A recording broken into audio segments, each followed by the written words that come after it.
get sued. Okay, you know what I mean? Right. So this information that I'm gonna read to you is just telling you that you're in here on your own time getting general knowledge. You know what I mean? So let's say you end up getting into an injury. Well, that officer told me to do this. No, this is just for general knowledge, helping you be more successful in the medical field. Okie dokie? All right. So it says, if I find it. Are we missing any more people? There's some people out there doing the shuffleboard that I know signed up. They're just running behind you. So it says, the information provided on this website does not and is not intended to constitute legal advice. Instead, all information, content, and materials available on this site are for general knowledge for you guys. Okay? Their website contains links to other third-party websites, such as links are only for the convenience of the reader, user, or browser. APA, which is us, and its members, not recommend to endorse those contents on third parties. So pretty much, you're in here for your own knowledge. You sign up for this class, you can gain knowledge on Stop the Bleed. Do we agree? Yeah, we agree. Okay. We have a lot of witnesses, guys. So don't sue us, okay? Okay, so look. First and foremost, I want to thank you guys that shows that, you know what, you guys want to get interested in this Stop the Bleed course. It's an amazing course because sometimes we don't know or we don't understand that there could be an active shooter, or not only an active shooter, a crash, a motor vehicle crash, or it could be a someone running a bicycle crash, maybe driving a go-kart or even a golf cart. And you know, since we don't drink and drive here in this trailer park, right, Tommy? you know, That does not happen last time. you know, if something like that happens, well, you know, a little minor accident, you might fall off because you fell asleep and there's excessive bleeding. This is what we're here for, you know. We're gonna be here talking about just the academics, pretty much the PowerPoint, and after that, we're gonna go hands-on. We have 14, remember that lucky number, 14 tourniquets. I want 14 back, guys, okay? Please don't steal these because, you know, cost a little bit of money. And then, Maybe I get sued. and then on my table, we have pretty much gunshot wounds, and they're almost real. And then we have lacerations. So we're going to be practicing, whoever wants to come out and practice in this course. It's going to be fun. You guys know where the restrooms are at. You guys know where the exits are at. If you guys need to take a break, by all means, take a break. If you guys have a phone call, you guys are adults, have kids, and have very important lives, take the calls. I do not mind about that, okay? Thank you so much on behalf of West Police Department. This is just free training for everybody. We're all good? Yep, all good. Awesome, awesome. So let's start. Any more people? If not, they can come in and I will make fun of them because they're late. Yep. Yes. As a matter of fact, whoever comes in late, round of applause for them. Yeah. Yes. You know what I mean? You might want to put the cuffs on. I forgot the key. That doesn't sound good. Let me get this ready. Yeah. Here we go. So allow me to introduce myself. My name's Officer R.C Rodriquez. They call me RC, like the Coke, not the bottle. Royal Crown. And to my left, your right, you have Officer James Bustos, and then you have Officer Aaron Rodriguez. So today we are going to present a course on Stop the Bleed. This is my background in the back. I've done patrol. Good morning. Hi. So we have, I've done patrol. I was in the motorcycle crew, bicycle crew. I was in the school resource officer program as well. And also now I am now doing, which is community outreach. I'm one of the instructors for the police department, so I get to instruct over 80, 90 police officers.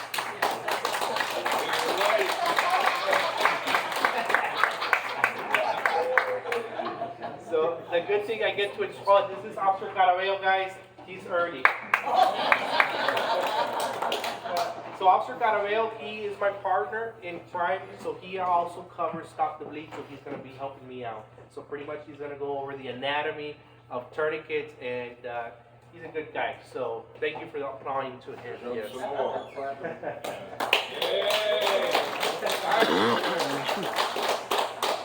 Oh, whoever's late is getting flopped.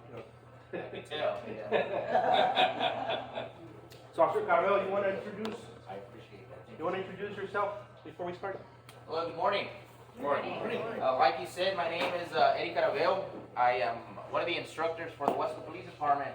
I also happen to be the public information officer. I'm the Crime Stoppers coordinator for the department, and I'm also the sex offender compliance officer for the department. So I keep pretty busy. A little bit about myself. I've been with the Weslaco Police Department for a little bit over 6 years. About 3.5 of those years I spent my time on patrol. Then I was able to move over to the community division. I've done a little bit of everything. I've worked accident reconstruction along the way as well. Just want to thank you guys for the opportunity for us, being here today.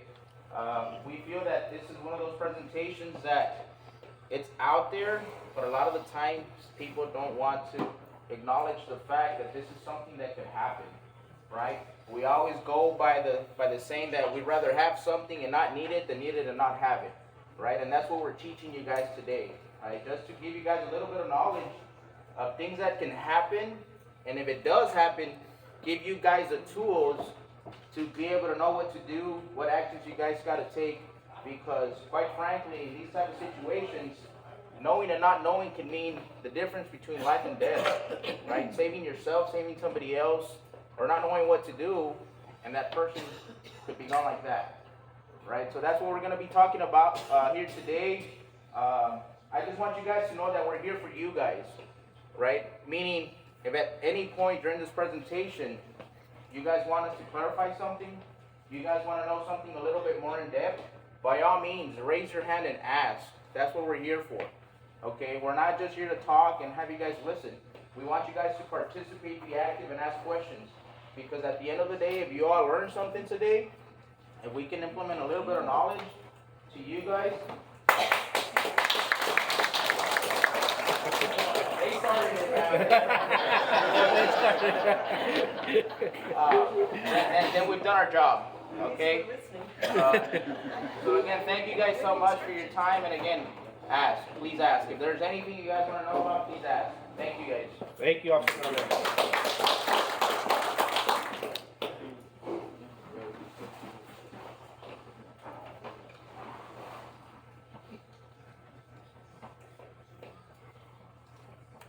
So, today, the introduction to trauma, medicine, overview, and discussion.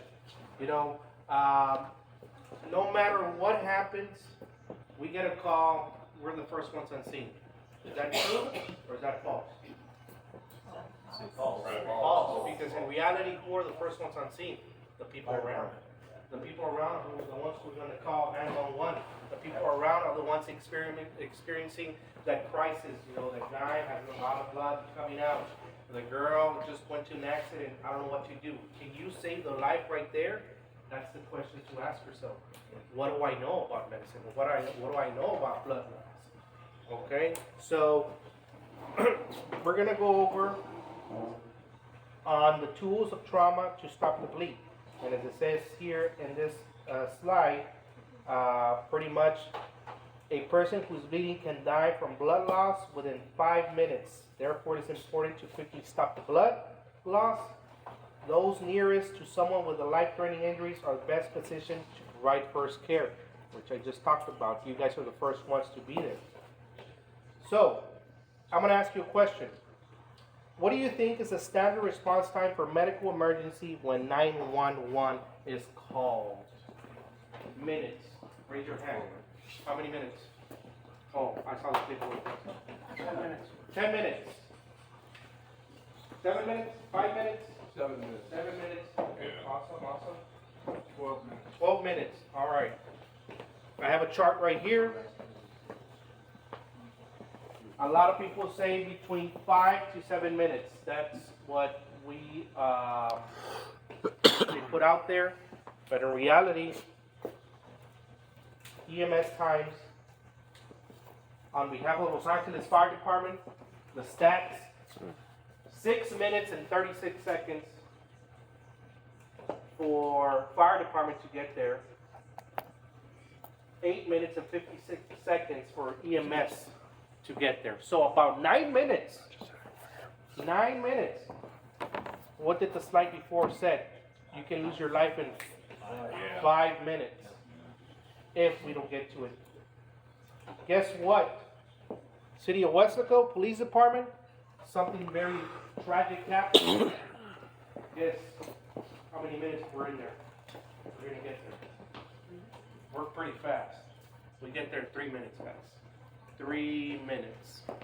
There was a situation about 2 years ago where there was an active shooter called in at the Westport High School. I remember we get the call. I'm on mile 10 and Westgate. I did about 37 seconds to get from Westgate to the Westport High School. I was the second officer on scene. As I'm coming through the back on Visache Street, I am seeing about 250 students coming at me. So I'm like, whoa, what's going on here? To fast forward, well, it was a false call, and luckily nothing ever happened, but 36, 37 seconds if a call like that comes in. And that's not only an active shooter, but let's say a major accident, an explosion, or anything that, has to be handled that, you need really, really deep help. So why is it important? How soon can you bleed to death? So right here, I'm going to explain, depending on the actual injury. Femoral carotid artery, 1 to 2 minutes. You got those big veins that, gush out blood. You have your brachial artery, 2 to 3 minutes. Now, if you're there, can we save this person? Yes, we can. Now, there are times rescuers can get there. Look at that EMS ambulance there. Who lives up north? I bet y'all live down south, right? Look at that ambulance. By the time all that snow comes out, and see if that ambulance turns on and everything. So sometimes there's problems within the department that we can't get there on time. There's a picture right there. There are times that you can wait for help. So what happens if you're around that area that you can process and you can cure? That's you guys.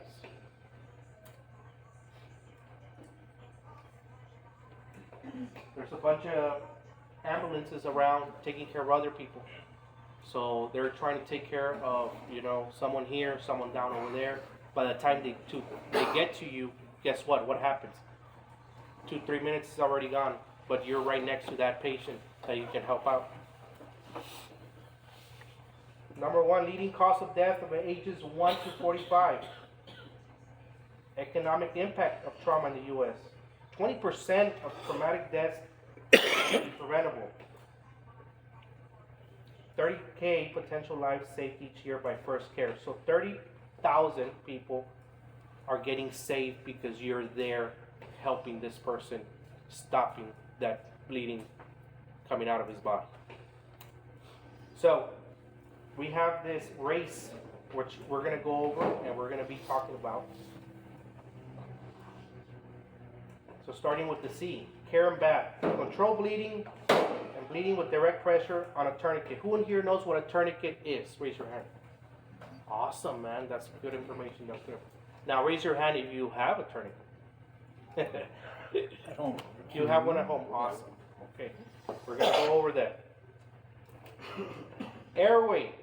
Improvement with recovery position. Who in here knows the recovered position of a patient? You can raise your hand. If you don't, that's fine. Okay. Only one person. We're going to go over it because this is going to be very important. Respiration. Tension pneumothorax improved by covering open chest wounds.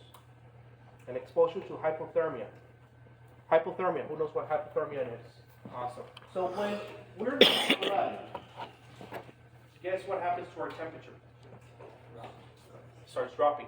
That's why you see in movies, and you start getting cold, you know, that person who's dying is getting cold. So covering someone, putting them in a car, let's say someone's shot, I'm losing a lot of blood, I'm shot, I'm losing a lot of blood, and you know, I'm getting cold.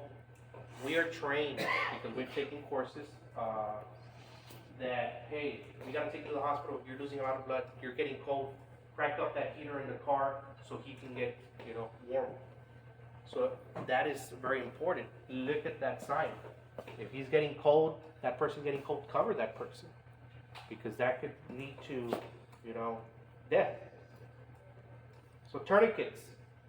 Right now we're gonna get Officer Caraveo down over here, and he's gonna explain the anatomy of a tourniquet. Only one person has tourniquets, but we know what a tourniquet is. So Officer Caraveo, he's gonna be explaining pretty much the anatomy of a tourniquet. And then we're gonna watch a video, and then we're about to go hands-on in a bit, okay? So.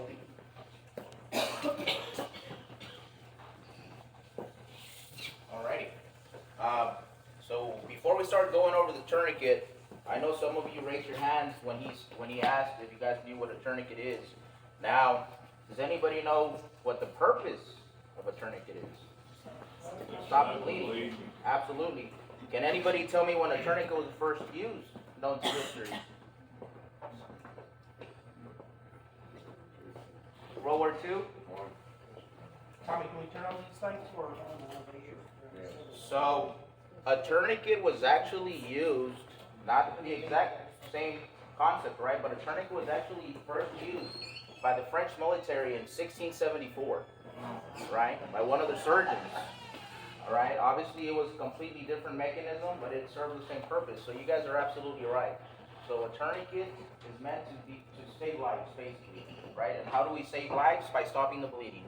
Okay, we're gonna go over the fact that a tourniquet is only used in the arms and on the legs, given the fact that we have the brachial and the major arteries in our arms and our legs, right? Nothing else. Okay, so very quick, tourniquet, the mechanism of a tourniquet.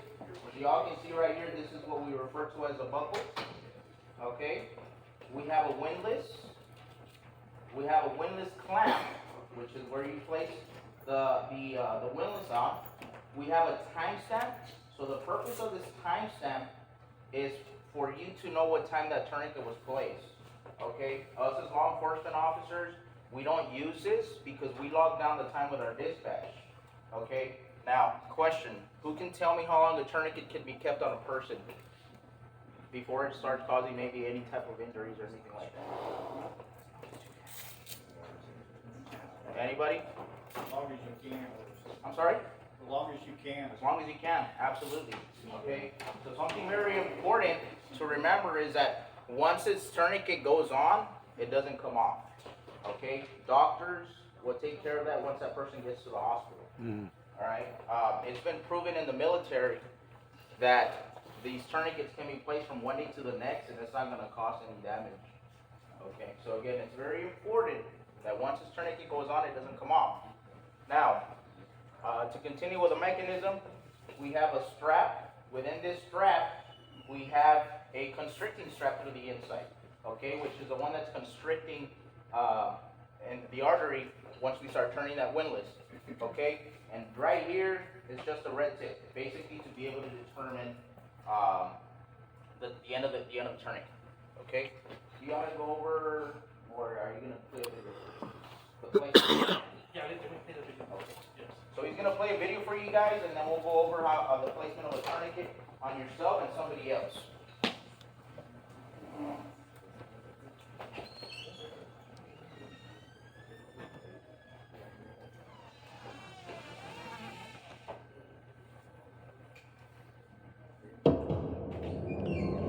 Did you know that traumatic injuries are the leading cause of death for people under age 40?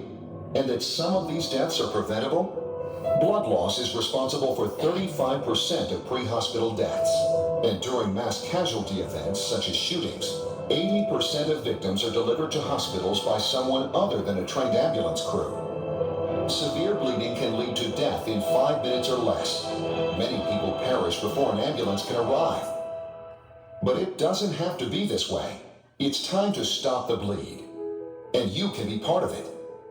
Stop the Bleed is a White House initiative that provides people like you with tools they need to take action against life-threatening wounds. In this brief video, we'll show you how to get involved.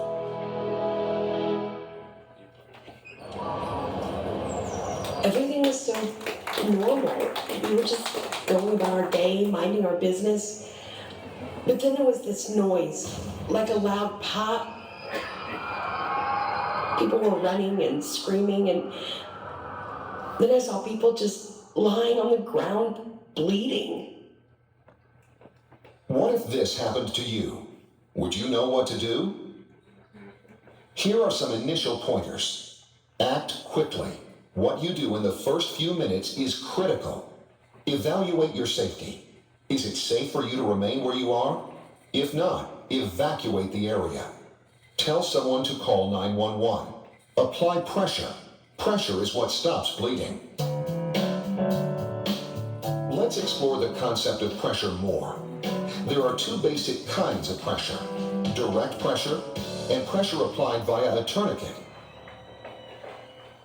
There are two main ways to tell whether bleeding is serious enough to require a tourniquet: the volume of blood and the flow. Volume refers to the amount of blood present. Think about a soda can. Cut that amount in half. If that amount of blood is present, then it's serious life-threatening bleeding. Another warning sign is flow. If the blood is squirting, pooling on the surface, or if it's flowing continuously, then it's serious life-threatening bleeding.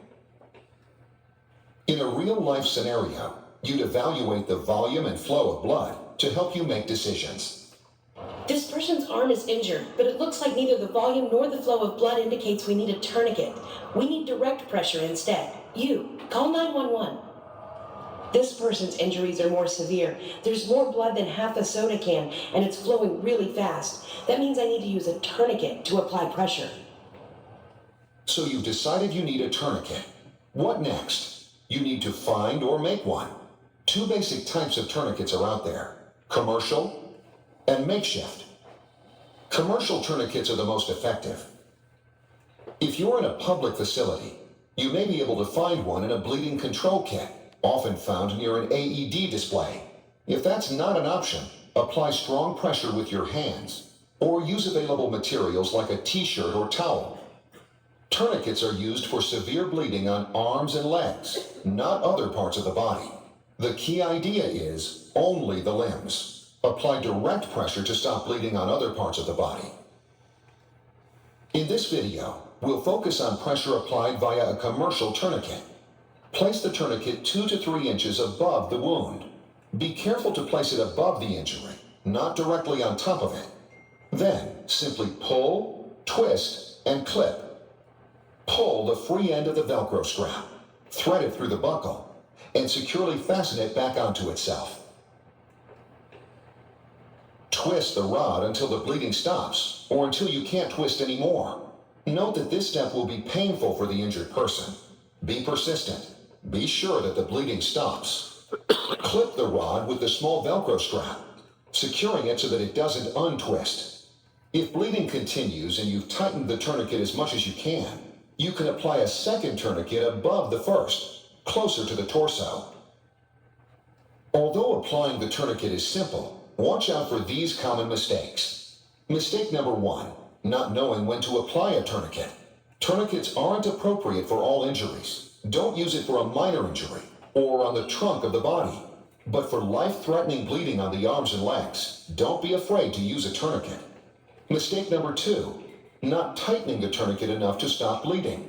Also, remember to keep twisting until bleeding stops. If it doesn't stop, add a second tourniquet closer to the torso, above the first tourniquet.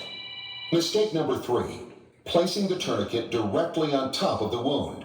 The tourniquet should go just above the wound, on the side closest to the torso. Mistake number 4, loosening the tourniquet. Leave the tourniquet on until medical professionals arrive. Even if the victim complains of pain, the victim could bleed to death quickly if the tourniquet is removed. Hopefully you'll never have to apply a tourniquet, but knowing how can save a life. Thanks for helping stop the bleed. This message was brought to you by the National Center for Disaster Medicine and Public Health. Wow. So, very important. I guess let's turn on the lights. We're gonna go hands on right now. Yeah, I wasn't expecting all this exercise this morning.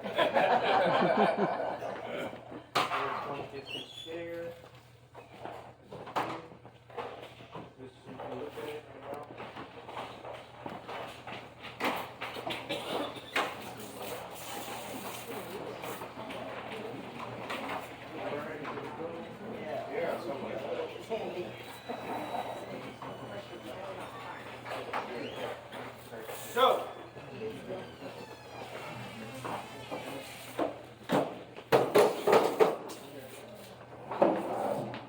where to apply tourniquets? No. Right here. He doesn't like them. So look, Officer Rodriquez is gonna apply a tourniquet, properly apply a tourniquet on me. Let's say I am bleeding from my right femur. We're gonna go and we're gonna practice, and I want you to practice with your partner or practice on yourself. Let's say even you cut yourself and you're bleeding, a lot. Can you save your own life? Yes, you can. Yes, you can. But right here, Officer Rodriquez can explain what he's gonna do. All right. Right. Just before we start with the tourniquet placement, I just want to go over something real quick. Officer Rodriguez spoke about the response time of an ambulance. Okay. He also spoke about the national average time response for a police officer. Right. It's 3 minutes. Okay. One thing that I want you guys to understand is that in an event of an active shooter, right, here in the city of Weslaco, we are blessed that we have a police department, we have a sheriff's office, we have a constable's office, we have a military base, and we have a border patrol office, right? So that national time, average response time for law enforcement is cut drastically, okay? I'd say we probably be there within 30 to 40 seconds, okay? Now, that being said, in the event of an active shooter, our responsibility as first responders is to eliminate the threat, okay? So what that means is, if Officer Rodriguez here is a victim and he's shot in the leg, I'm sorry, we're gonna pass right by you, okay? We're not gonna respond to any medical. We're not gonna do any medical on him until that threat is eliminated, okay? What I'm trying to get to is the fact that you guys knowing medical is very important, okay? Because also, as we talked about, a person can bleed out within a minute or two. Okay, so do the math. 30 seconds. It takes us another 5 to 10 minutes to locate the threat, eliminate the threat, right? If you guys know law enforcement and fire, we always jab at each other, right? Oh, us police are first responders, you guys are second responders, right? We're poking fun of each other, but there's some reality to that, right? Because I'll tell you this much.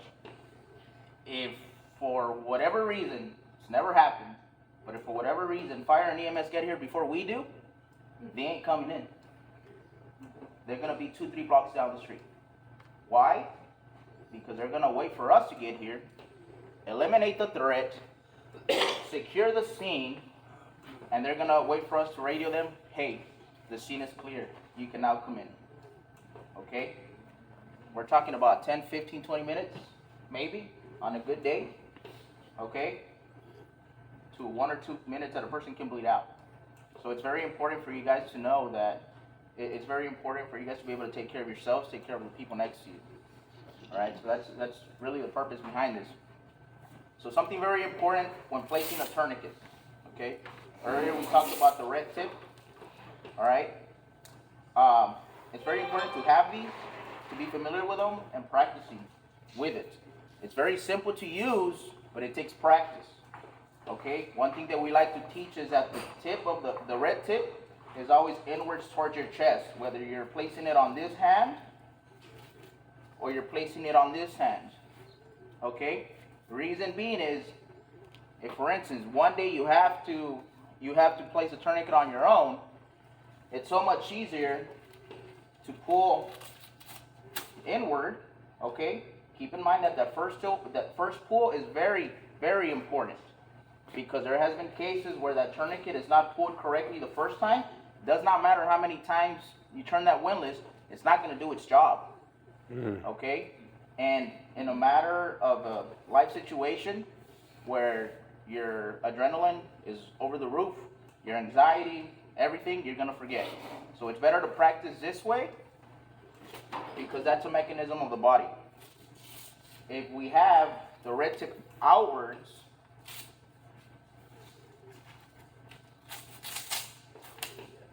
see how awkward that is? Right? See how awkward that is? Instead of just pulling inward. Okay?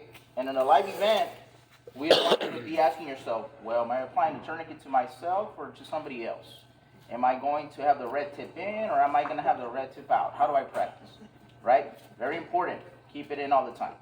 Okay? So I'm going to place the tourniquet on Officer Rodriguez, and then I'll talk a little bit more about the importance of it. So for this scenario, he's sitting down, right? But be mindful that there's a Velcro on the back, right? You could be in a different setting. You could be in a bedroom and there's carpet, okay? You could be on the floor, there's towel, perfect. It'll slide right up, okay? So you want to maybe turn this way? That way they can see. So with the leg, you can always open it up. Probably be a lot easier than opening up this leg, okay? Open it up. Place it on the leg. We're going to shimmy it up, okay? We have a saying in law enforcement, go high or die. What that means is that tourniquet is going to be placed as high as possible. So that's right below the crotch area on the leg and right under the armpit on the arm. Okay? Go high or die. We're shimmy. Remember that first pull? Right? I ain't gonna like it. Well, You'll live. You'll live. Right?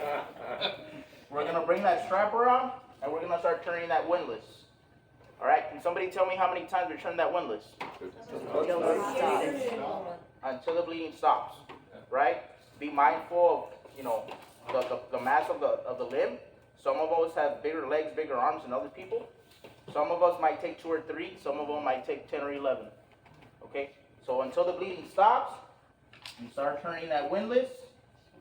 Bleeding stops. Go. You can go so you can feel it how. Yeah, go. He wants me to cut his circulation, so by all means, Go. we bring this strap around, and he's good to go. Okay. Be mindful of one thing. Us in law enforcement, we're taught never to give up. Okay? If you're shot, if you need to apply a tourniquet, apply the tourniquet, keep on fighting. Alright? So Officer Rodriguez is shot in the leg. He's good. Get up and walk. I can still go. It's going to feel a little weird, I can still but go. he can still move. Right? And I'm going to show you, and I want you to touch this side, how tight it is. You can go there. If you're cool. Pretty tight, Very right? tight. So if you can slide your fingers in there, it's not placed correctly. Okay? So basically what the tourniquet is doing, we talked about the arteries that we have on our limbs. It's pinning it against our bone, right? It's cutting off that artery and it's stopping the blood flow. That's what's going to stop the person from bleeding out. Okay? That's the purpose of a tourniquet. You guys want to feel it? Who wants to feel the tightness? She does. You want to feel it? So what we're trying to demonstrate with Officer Rodriguez walking around is the fact that I can see already. even if you're shot, you can still move around, okay? We don't want you guys to think that I prefer my wife. I'm shot in the leg, I'm shot in the arm, I can no longer move. Get out of there, okay? Don't use resources. Don't use 2 people to get you out of there. If you can walk, just walk, okay? I can feel already my foot going to sleep. Yeah, yep.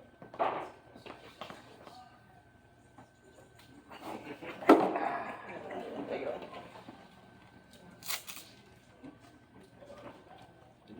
You're a good man for going out and trying to steal a fight like that. Oh, So I have a question for you guys. If Officer Rodriguez is shot right by the knee, where do we place that tourniquet? We go high or die, right? So we place it as high as possible. Alright, now you guys know this because we're doing this training. But what if somebody applies a tourniquet out there that didn't come to this training and they think a tourniquet is placed somewhere where it's actually not, right? And we've actually heard this answer.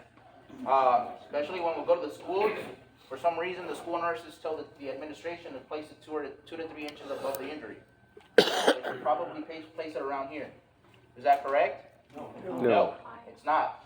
Okay? So if a tourniquet is placed here and you know it's improperly placed, and you have another tourniquet, what do? We put a second one, okay? So this one would stay here. We would place a second tourniquet up here. So what do we do with this one? Okay, so we did talk about needing tourniquets, right? All right. Now, there's an exception to that.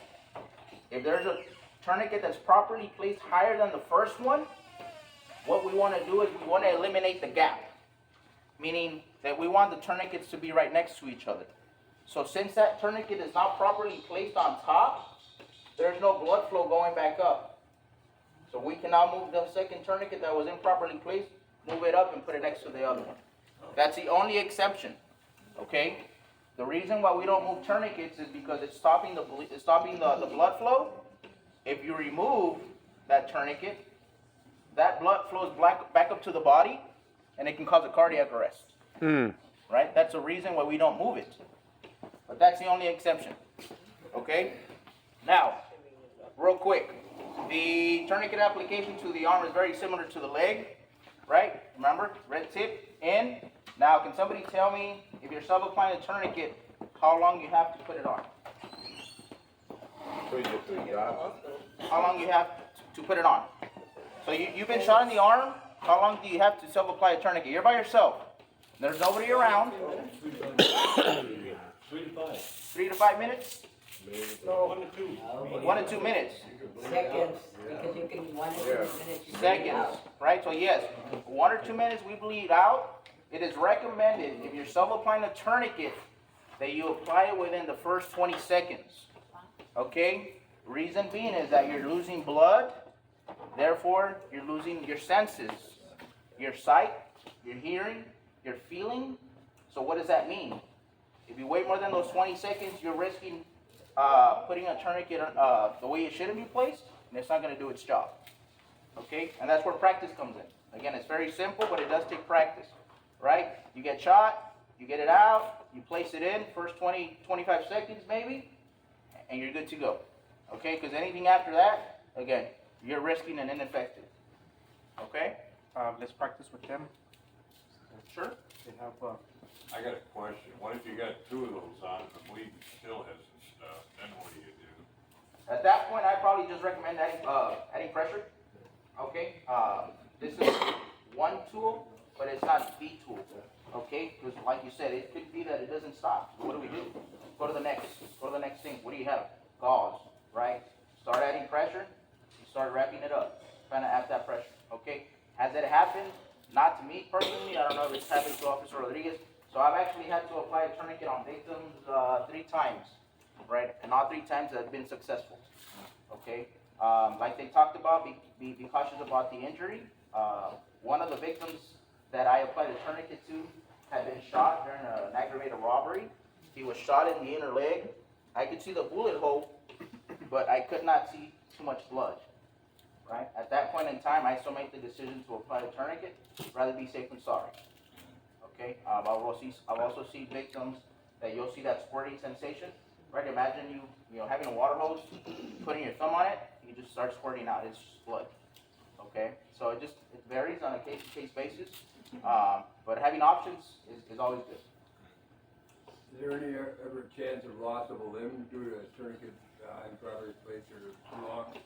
Slim to none, it can happen. Obviously, that's not gonna depend on the placement of the tourniquet, that's gonna depend on the injury itself, right? I have heard about a law enforcement officer local here, not from this agency, but another agency here in the Rio Grande Valley, that he had his own personal go bag, right? A go bag is just a small medical bag. He had a tourniquet in there. He happened to have ran into an accident. There was a rollover. One of the drivers had his window down. He was sticking his hand out the window. They ended up being in an accident. He rolled over. His hand was chopped off from right below the elbow down. Right? His arm was gone. Luckily, the officer was there at the right time, at the right place at the right time. He was able to place a tourniquet on the individual and he saved his life. Right? Again, obviously depending on the extent of the injury, but the purpose of this is, quite frankly, not to save limbs, it's to save lives. Right? That can happen, but at the end of the day, saving a life, I think, is more important than saving a limb. Any other questions, guys, before we keep moving forward? No? Okay, take it away. So let's do so you can practice from the beginning. So everybody, whoever has the tourniquet, let's take it out. Let's fold it. You know how to